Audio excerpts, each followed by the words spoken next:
Hi everyone, Marco Schwartz here. In this video, I will show you how to build a very basic algorithmic trading strategy using Python.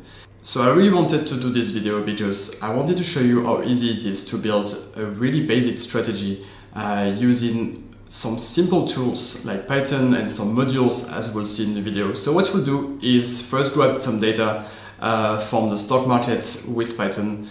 We'll use Python as well to calculate some very basic trading indicators, like process the data a little bit, and then we'll build our very basic trading strategy using Python, and we'll of course evaluate the results and also compare them to the case where we would just buy the stock at the start and just sell it at the end. So we'll do all of that inside the video. So now I will go to my computer and I will show you all of that, how to build a simple algorithmic trading strategy using Python. Alright, so we are now on my computer and I will show you exactly how to do this basic trading algorithm using Python. So first, of course, before doing any of that, you need to have Python installed. So if you don't know anything about Python or if you don't know how to install it, make sure to check my other videos on the channel or on my website, where you can find more about, for example, how to install Python and more about the basics of Python for quantitative finance and algorithmic trading. So first, here what we'll do inside this file is to grab the data from the Yahoo Finance API, which is a very convenient way to actually get data for our experiments here. And we'll simply plot the 5 last years of the data of the IBM stock. So let me explain to you this file really line by line. So first, let me zoom in so you can see better. What we do first in the file is include all the modules that we'll need for the file here. So first we'll need, of course, the Yahoo Finance API. We'll need NumPy, because that's what we use a lot of times to process arrays and play with data. And also we'll use matplotlib to actually plot our data here. After that, we just call the Yahoo Finance API on the stock IBM, and we actually grab the data for the last 5 years using this API. The next step is then to convert the close value of the data, because that's what we'll use here for our graph and our calculations later on. We convert that to a NumPy array to make it easier to plot. And then finally we plot this value, the closing value, and we show it on the screen. So before we can actually execute this code, I just wanted to let you know about the code in general for this video. You can, as for all the code I share on my channel, you can find that on my GitHub repository. So there will be the link for that just below the video. So you will find a link going back to my site, and on there you will find the link to this repository where you can get the different files. So what we need to do first is go over to a terminal and install the different modules here. So for that, you can use a tool called pip. So we'll use pip install Yahoo Finance, NumPy, and also matplotlib. So again, if you don't know how to use pip, or if you don't have it installed on your computer, make sure to check my other tutorials that I have on the channel or on my website. So here I will just validate this command and it will install everything. So I already installed it before I started recording this video, so it's very fast here. But if you don't have those modules, it will take some time to install them on your computer. So after that, I will go to my code again. So my file here, this first one is called get data. So that's what I will execute in my terminal. So Python get data.py, and I will execute that. So here we go. It fetched the data from the IBM stock over the last 5 years and just plotted that on the screen here. Great. So now we have a way to actually get data for our algorithm. So let's go to the second file. This one is called calculate averages, because there are a lot of methods, some very simple algorithm, as the one we'll see inside this video, is actually based on comparing different averages that you can calculate from your data. For example, the one we will use inside the video is based on comparing where the short average, right? So an average calculated on not a lot of samples, like around 10 maybe, where this line actually crosses a longer term average that represents, right, some kind of long-term trend of the stock. And that will be here our long-term average. So what we'll do from the data that we got from the Yahoo Finance API, we'll calculate now those two moving averages. So the first one, let me change that. We'll use 10 here and maybe 80 as a start. So what we'll do here is define this function called moving average, and that will calculate the moving average of our data. So for the first one, we'll use a number of samples equal to 10. So it will do a moving average with a window of 10 samples. And for the longer term one, we'll use 80. So we'll see later what kind of results those different values give us, right? So that was just some random guess. We'll see what it gives. And of course, we can then play on those two parameters to actually get better results. So after calculating those moving averages based on our data, what we do is simply plot them again like we did inside the previous file. So you should plot the actual data, the short-term average, and also the long-term average. So what we'll do now is go over to terminal again and type Python. This one is called calculate average.py. Yep, and you can see it. So in blue, there is still our original data. In orange, that's our short-term moving average. So you can see it's very close to the data, but it kind of smooths out the data a little bit. And in green, we have this more like long-term, like a trend of the stock, right? So this long-term moving average. So that's what we'll use for our algorithm. So you can already see on this curve here, right, that basically the two averages crosses each other at some points, right? For example here, for example there, here again. So if we think about what this actually means, basically if the short-term average crosses the long-term average, right, coming from the bottom like this one here, it means that suddenly the stock, right, is going higher than its long-term trend.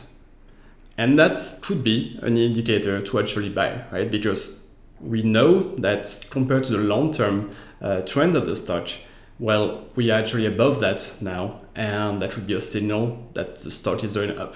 So we want to buy. Let's take the opposite case, for example here. This means that the short-term average of the stock actually goes below the long-term trend of the stock.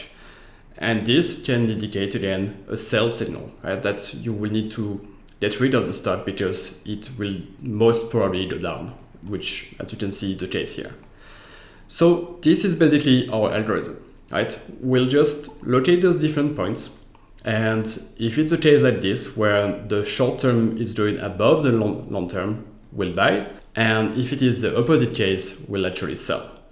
So let's see how to actually implement that into Python. So for that, I just opened the last file called trading algorithm. And it's basically the same, more or less, as the file from before. What we do then is calculate the difference, right, between the long-term average and the short-term average.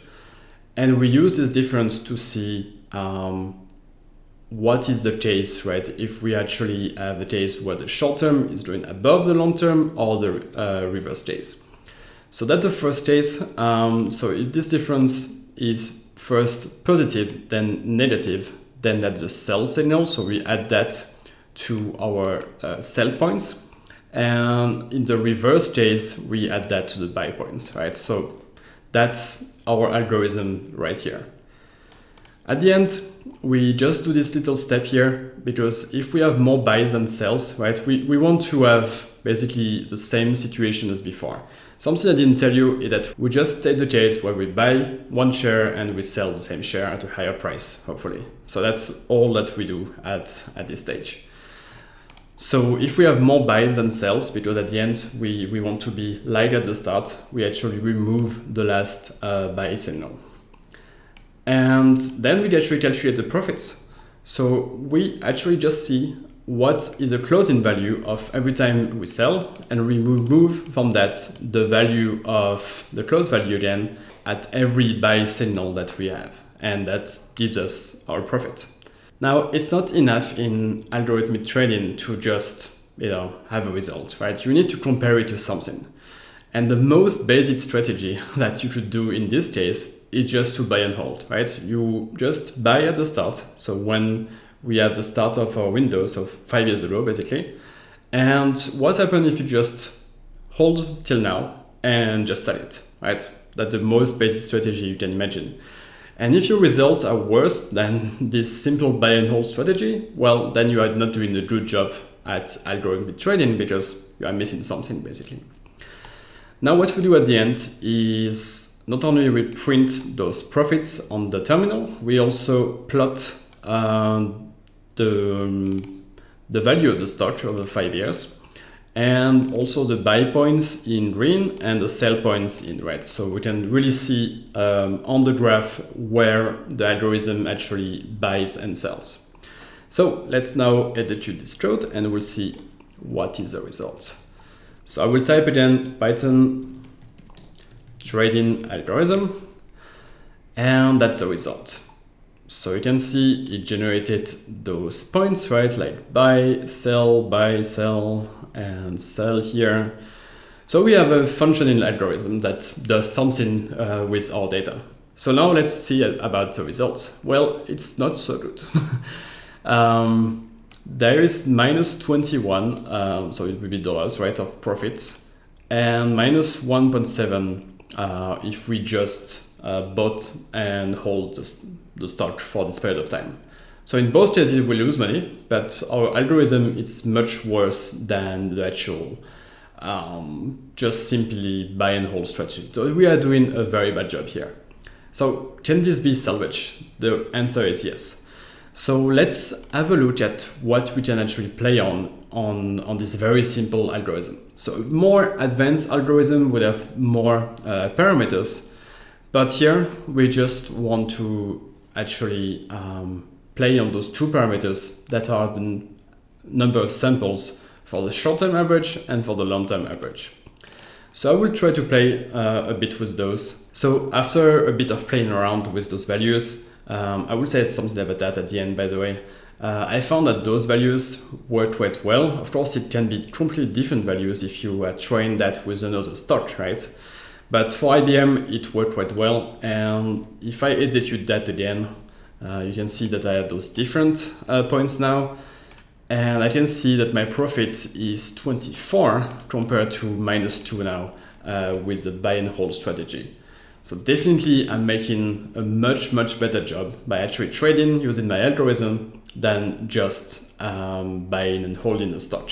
So we built an actual, even basic, but an actual trading algorithm that actually works and generates profits just with some lines of Python.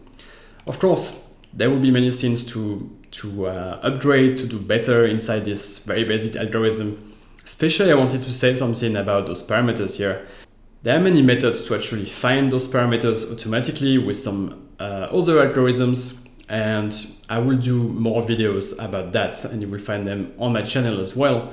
But for now, we'll just do a simple trying some values and see what are the best results, just to show you how this basic algorithm can work and actually generate profit.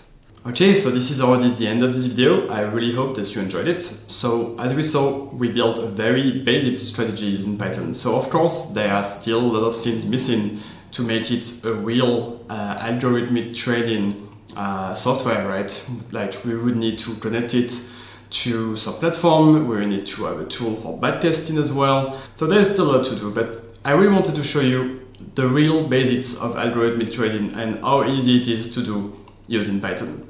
So as I mentioned already inside the video, you will find all the code that I showed you on the computer in the GitHub repository that I created for this video. So you will find that inside the article that I created on my site, and you will find the link just below the video.